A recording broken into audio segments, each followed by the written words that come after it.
ॐ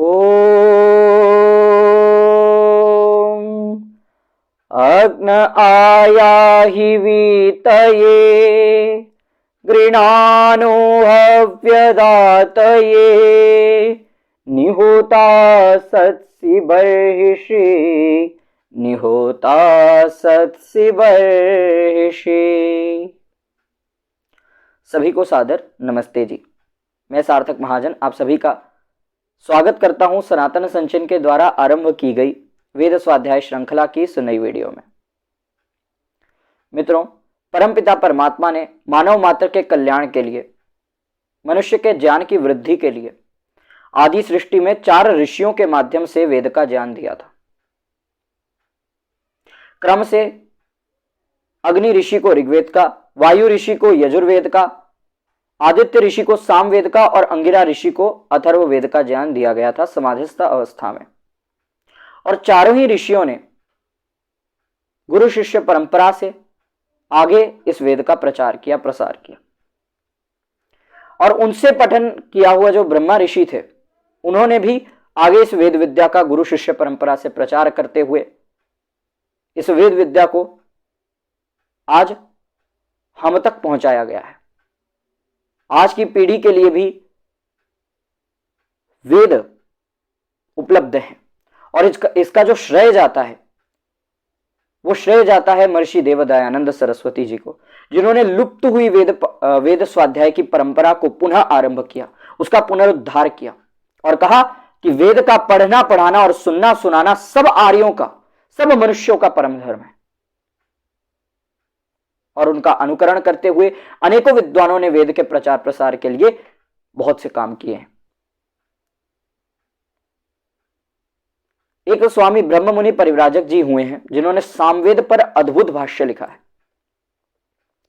सामवेद उपासना परक वेद है और कई लोगों ने इसे यज्ञ से जोड़कर और बहुत से विषयों से जोड़कर सामवेद के उस महत्व को खत्म कर दिया था, परंतु स्वामी ब्रह्म मुनि परिव्राजक जी ने इसका पूर्ण आध्यात्मिक भाष्य करके सामवेद के इस सुंदर और अति उत्तम रहस्य को, अति उत्तम भाष्य को हमारे बीच रखा है। तो सामवेद के इस भाष्य को मैंने पढ़ना आरंभ किया और पहला ही मंत्र, उसका भाष्य और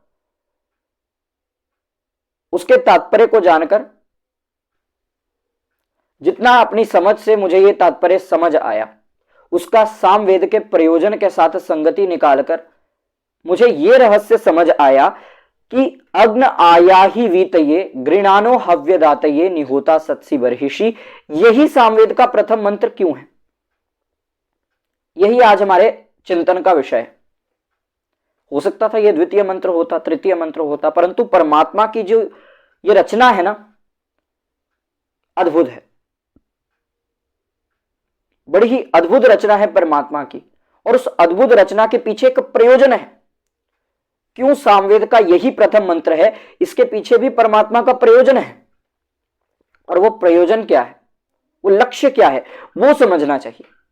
और उसी को आज आपके बीच में रखने के लिए मैं उपस्थित हुआ हूं। जो मुझे पढ़ने से, तर्क से, ऊहा से जात हुआ, वही मैं आज आपके बीच में रख रहा हूं और आज के इस विषय को आरंभ करता हूं बिना किसी समय को व्यर्थ किए। तो सामवेद का अर्थ क्या है, पहले यह जानते हैं। सामवेद का अर्थ है स्याति कर्मांतमेति, ये साम का अर्थ है, स्याति कर्मांतमेति, अर्थात कर्म के अंत को साम कहते हैं।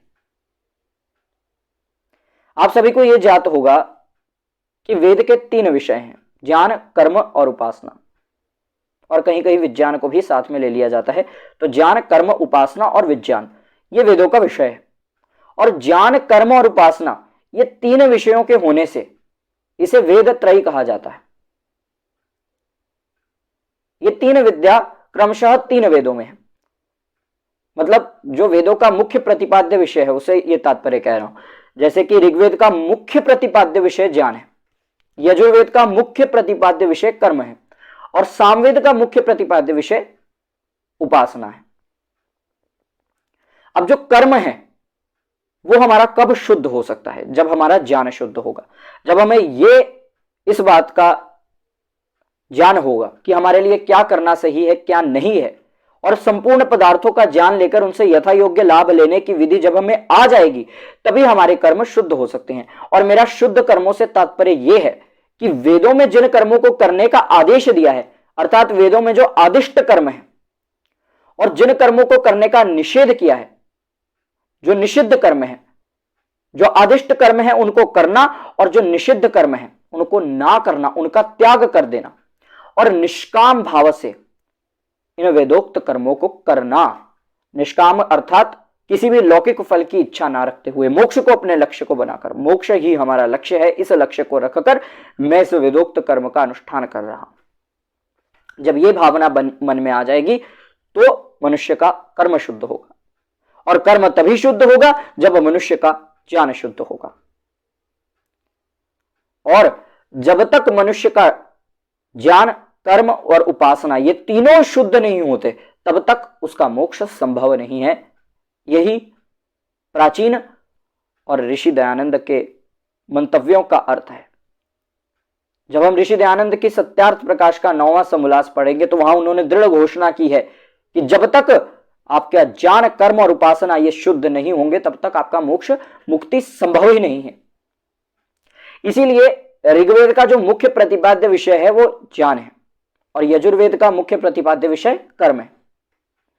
अब एक बार जब हमने अपने कर्मों को शुद्ध कर लिया, वेदों के आधार पर हमने ये ज्ञान प्राप्त कर लिया कि क्या कर्म करने योग्य है और क्या नहीं, और हमने उसका आचरण भी कर लिया, अर्थात जो वेदों में आदिष्ट कर्म थे उनको निष्काम भावना से कर लिया, और जो निषिद्ध कर्म थे उनका सर्वथा त्याग कर दिया, तो क्या होगा कि अपने निष्काम कर्म से हम जन्म मरण के बंधन से छूटने की एक सीढ़ी को पार कर लेंगे। क्योंकि जन्म मरण के बंधन में डालने वाला है सकाम कर्म, और कारण अभावात कार्य अभाव। जब कारण को जानकर उसका नाश कर दिया तो कार्य स्वयमेव नष्ट हो जाएगा। जब हमने सकाम कर्मों को नष्ट कर दिया और निष्काम कर्म में प्रवृत्त हो गए तो जन्म नहीं होगा, जन्म मरण के बंधन समाप्त हो जाएगा। परंतु जन्म मरण के बंधन को समाप्त करने के लिए और पूर्णानंद को प्राप्त करने के लिए यह कर्तव्य है कि ईश्वर से उसकी पात्रता प्राप्त हो। ईश्वर से हमें पात्रता प्राप्त हो, किसकी? मुक्तावस्था में पूर्णानंद को प्राप्त करने की। जब तक ईश्वर हमें पात्र नहीं समझेंगे तब तक दुखों की पूर्ण निवृत्ति और मोक्ष संभव नहीं। इसीलिए कहा कि कर्मों का अंत साम है, कर्मों का अंत साम है। तो तैत्तिरीय संहिता में सामवेद का बहुत सुंदर अर्थ कहा मुमुक्षु महानुभाव साम अर्थात उपासना के द्वारा द्योतनात्मक मोक्ष धाम से ईश्वर को अपने हृदय में ले आए। यह सामवेद का प्रयोजन है, यही सामवेद का अर्थ है कि जो परमपिता परमात्मा है उसका हृदय में साक्षात्कार हो। यह सामवेद का प्रयोजन है, यह साम का, उपासना का प्रयोजन है। साम का एक और बहुत सुंदर अर्थ है। सा का अर्थ है जप, और अम का अर्थ है अर्थपूर्वक, भावना पूर्वक। तो साम का अर्थ हुआ अर्थ और भावना पूर्वक जो जप किया जाए वही साम है, अर्थात उपासना ही साम है। इसीलिए साम के अर्थ से इस बात की सिद्धि होती है कि सामवेद का मुख्य प्रयोजन मनुष्य को उपासना के द्वारा मोक्ष दिलाना है। उपासना के द्वारा मनुष्य के हृदय में ईश्वर का साक्षात्कार करवाना, यही सामवेद का मुख्य प्रयोजन है, जैसे कि तैत्तिरीय संहिता और सामवेद के अर्थ से पता चला। तो इस मंत्र के अर्थ को जानते हैं। इस मंत्र में कहा गया अग्न आयाहि वीतये गृणानो हव्यदातये निहोता सत्सि बर्हिषि। तो कहा हे अग्ने। सामवेद में पहला ही जो परमात्मा के लिए संबोधन है वो है अग्नि। परमात्मा अग्नि है। अर्थात प्रकाश स्वरूप है। उसमें कोई भौतिक प्रकाश नहीं है, जैसे ये लाइट है वैसा कोई भौतिक प्रकाश परमात्मा में नहीं है जो वो प्रकाश स्वरूप होगा। वो ज्ञान प्रकाश स्वरूप है, वो ज्ञान स्वरूप है, ज्ञान के प्रकाश से युक्त है, इसीलिए उसे अग्नि कहा जाता है। क्यों? क्योंकि वो ज्ञान स्वरूप है, ज्ञान के भंडार से युक्त है, आनंद से युक्त है। और जिस प्रकार अग्नि सदैव ऊपर उठती है, कभी देखा है कि अग्नि नीचे को जा रही हो? नहीं, अग्नि केवल ऊपर को जाएगी। उसी प्रकार परमात्मा के संपर्क में जो आता है वो सदैव उन्नति को प्राप्त होता है। अग्नि जो है वो हव्य को ऊपर की ओर लेकर जाती है। जब यज्ञ की अग्नि में हम सामग्री डालते हैं, घी डालते हैं, तो उसके पार्टिकल्स सूक्ष्म होकर ऊपर की ओर जाते हैं। और वेदों में तो कहा है वो सूर्य तक पहुंचते हैं। तो उसी प्रकार परमात्मा के संपर्क में जो व्यक्ति आ जाता है, जो व्यक्ति अपना सर्वस्व परमात्मा को अर्पित कर देता है, समर्पण भावना से युक्त हो जाता है, वो भी उन्नति को, सदैव उन्नति को प्राप्त होता है। परमात्मा उसे ऊपर की ओर, उन्नति की ओर ले जाते हैं। तो इसीलिए परमात्मा को अग्नि कहा जाता है। परमात्मा परम अग्रणी है, अग्रणी है, अर्थात हमारा मार्गदर्शन करने वाले हैं। जब कमरे में लाइट चली जाती है तो हम माचिस जलाकर पथ प्रदर्शन करते हैं कि सामने क्या पड़ा है, आमने क्या पड़ा है, कहां द्वार है, कहां मेरी वस्तु पड़ी है। वहां पथ प्रदर्शक कौन है? वहां भौतिक अग्नि पथ प्रदर्शक है। परंतु इस भव सागर में जीने के लिए, इस संसार में जीवन यापन करने के लिए जो जो साधन है वो परमात्मा उपलब्ध कराता है। परमात्मा ही हमें ज्ञान देता है, परमात्मा ही हमारे पथ का प्रदर्शक करता है। जो हम गलत कार्य करने लगते हैं तो मन में भय लज्जा शंका उत्पन्न करता है कि मत करना ये कार्य, वेद विरुद्ध कार्य है, तुम्हें ये हानियां प्राप्त होंगी इस कार्य को करने से। इसीलिए परमपिता परमात्मा पथ प्रदर्शक होने से परमात्मा का नाम अग्नि है। ऐसे ही इस एक शब्द अग्नि के अनेकों अर्थ निकल जाते हैं परमात्मा की संगति में।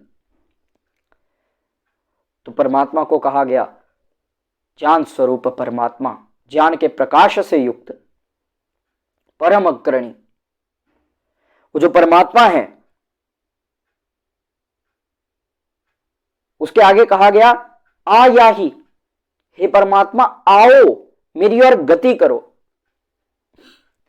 आओ मेरी ओर गति करो। मन में प्रश्न उठेगा कि ईश्वर तो सर्वव्यापक है, तो गति किसको करने के लिए कह रहे हैं? मेरी ओर आने के लिए क्यों कह रहे हैं? वो तो मेरे पास ही है, मेरे सर्वव्यापक है। तो उसका रहस्य भी आपको अंत में पता चल जाएगा।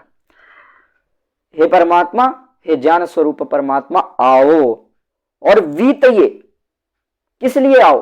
प्रयोजन क्या है परमात्मा को बुलाने का? तो कहा वीतये, अपने अंदर तेरी व्याप्ति के लिए। आप किसी भौतिक अग्नि के पास बैठेंगे, हाथ सेकेंगे तो क्या होगा? उष्णता प्राप्त होगी। जो अग्नि का उष्णता का गुण है वो हम में आ जाएगा। हम भी थोड़े गर्मी ले लेंगे जब हम सर्दियों में अग्नि के समक्ष बैठते हैं। तो क्या होता है? अग्नि की जो उष्णता है वो हमें प्राप्त होती है। उसी प्रकार जो परमात्मा की उपासना करता है, जो व्यक्ति परमात्मा के समीपस्थ होता है, उसे भी परमात्मा के जो शुभ गुण हैं वो प्राप्त हो जाते हैं। जिस प्रकार परमात्मा परोपकारी है, वह भी व्यक्ति परोपकारी बन जाता है। जिस प्रकार परमात्मा दयालु है, वो भी दयालु बन जाता है। जिस प्रकार परमात्मा सदैव दूसरों का भला चाहता है, वो भी सदैव दूसरों के भले की अभिलाषा करता है, सदैव लोकोपकार के कार्य में लगा रहता है, परमात्मा के अनेकों शुभ गुणों को धारण कर लेता है। इसीलिए कहा, हे भगवान, अपने अंदर तेरी व्याप्ति के लिए, तुझे प्राप्त करने के लिए, तेरे गुणों को अपने अंदर आच्छादित करने के लिए, ताकि मेरे अंदर भी आपके सदृश महान गुण आ जाए। और हव्यदातये, ये दूसरा उद्देश्य बता दिया। एक तो कहा वीतये, अपने अंदर तेरी व्याप्ति के लिए, आपके शुभ गुणों से युक्त हो जाऊं मैं इसीलिए। और हव्य दातेय, निज को मैं समर्पण करना चाहता हूं। हव्य जो होती है ना, हव्य, हव्य कहा, हव्य दातेय, हव्य जो होती है वो सामग्री को कहते हैं जो यज्ञ में डलती है। तो कुछ भाष्यकारों ने इसका अर्थ कर दिया कि अग्नि का आवाहन कर रहे हैं ताकि हम इसमें हव्य डाल सकते, सामग्री डाल सके। गलत है यह। परमात्मा का आवाहन कर रहे हैं, यहां पर भौतिक अग्नि का आवाहन नहीं कर रहे, बल्कि परम अग्नि परमात्मा का आवाहन कर रहे हैं। और किस लिए आवाहन कर रहे हैं? एक तो वीतये, अपने अंदर उसके गुणों की व्याप्ति के लिए, और दूसरा हव्य दातेय, अर्थात इस आध्यात्म यज्ञ में हवि को समर्पित करने के लिए। आध्यात्म यज्ञ में हवि क्या है? आध्यात्म यज्ञ में हवि जो है वो हम स्वयं है।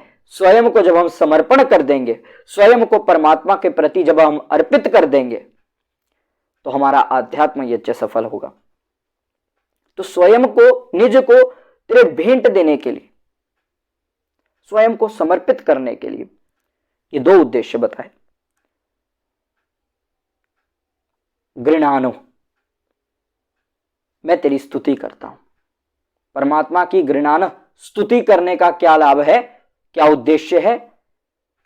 कि परमात्मा के जो शुभ गुण हैं वो व्यक्ति में आ जाए, ईश्वर की प्राप्ति हो सके और स्वयं को परमात्मा को समर्पित कर सके। पर इन तीनों को करने की आवश्यकता क्या है? क्यों हम ईश्वर के गुणों को धारण करना चाहते हैं, ईश्वर को प्राप्त करना चाहते हैं, ईश्वर को अपने अंदर व्याप्त करना चाहते हैं? क्यों हम निज को उसको समर्पण करना चाहते हैं? क्यों?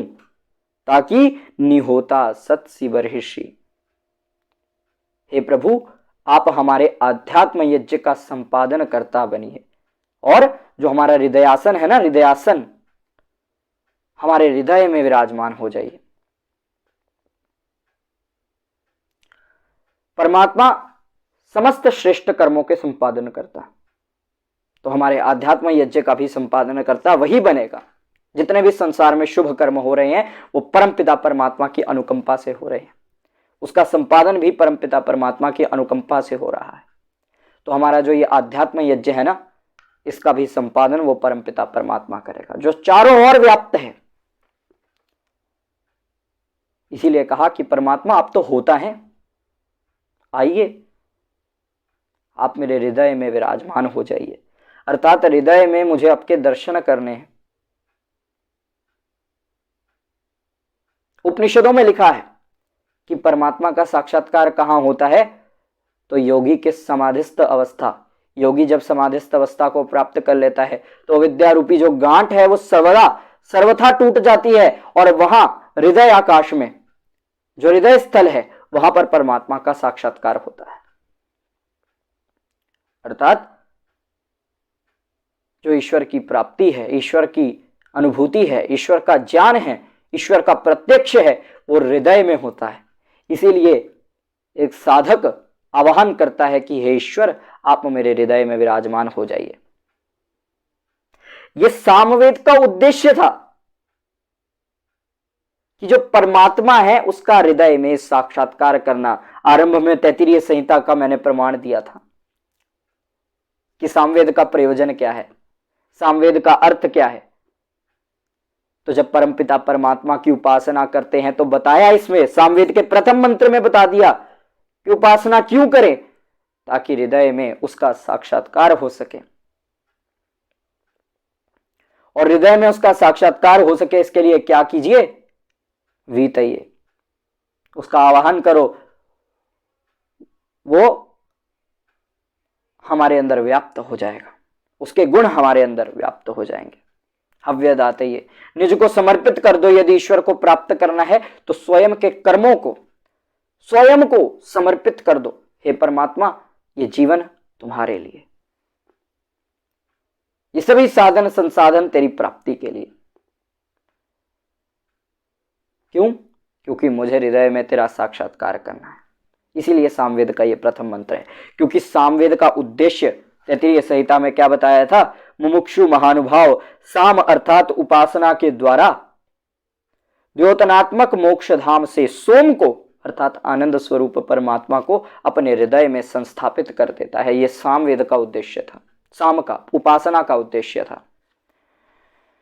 और यही प्रथम मंत्र में बता दिया कि सामवेद को क्यों पढ़ना है, क्यों इसका स्वाध्याय करना है, क्योंकि ईश्वर का हमने साक्षात्कार करना है हृदय प्रदेश में। ईश्वरीय गुणों से युक्त होना है, ईश्वर के गुणों को प्राप्त करना है, ईश्वर को प्राप्त करना है, निज को समर्पित कर देना है। महर्षि कणाद ने वैशेषिक दर्शन को किस सूत्र से आरंभ किया है? अथातो धर्म व्याख्या श्यामः। अब धर्म की व्याख्या करेंगे। इस दर्शन को इसीलिए आरंभ कर रहा हूं, कणाद ऋषि कहते हैं, मैं इस वैशेषिक दर्शन को इसीलिए आरंभ कर रहा हूं कि धर्म की व्याख्या हो सके। और धर्म से क्या होता है? अभ्युदय और निश्रेयस की सिद्धि होती है। तो ये प्रस्तावना दे दी उन्होंने कि मैं अपने वैशेषिक दर्शन को क्यों शुरू कर रहा हूं, क्यों आरंभ कर रहा हूं, क्योंकि इसमें आपको धर्म की व्याख्या मिलेगी। और धर्म से क्या होगा? धर्म से अभ्युदय और निश्रेयस की सिद्धि होगी। वही तो मनुष्य का प्रयोजन है, मनुष्य के जीवन का लक्ष्य है। उसी प्रकार सामवेद को आरंभ करते हुए ये मंत्र ईश्वर ने आदित्य ऋषि से कहा। समाधिस्थ अवस्था में आदित्य ऋषि को क्रम से पहला मंत्र यही बताया कि परमात्मा की प्राप्ति, परमात्मा की व्याप्ति, अपने अंदर परमात्मा के गुणों को व्याप्त कर लेना, परमात्मा को प्राप्त कर लेना, उस सर्वव्यापक प्रभु को जान लेना, ये सामवेद का उद्देश्य है। और हृदय में उसका साक्षात्कार करना, ये मुख्य प्रयोजन है। इसी के लिए सामवेद को आरंभ करते हैं। और अब आपके मन में यह प्रश्न आया होगा कि ये कैसा मंत्र है? परमात्मा को हृदय में आवाहन कर रहे हैं, परमात्मा तो सब जगह व्याप्त है। अभी आपने कहा सर्वव्यापक है प्रभु, तो फिर हृदय में उसको आवाहन क्यों कर रहे हैं, हृदय में उसको क्यों पुकार रहे हैं?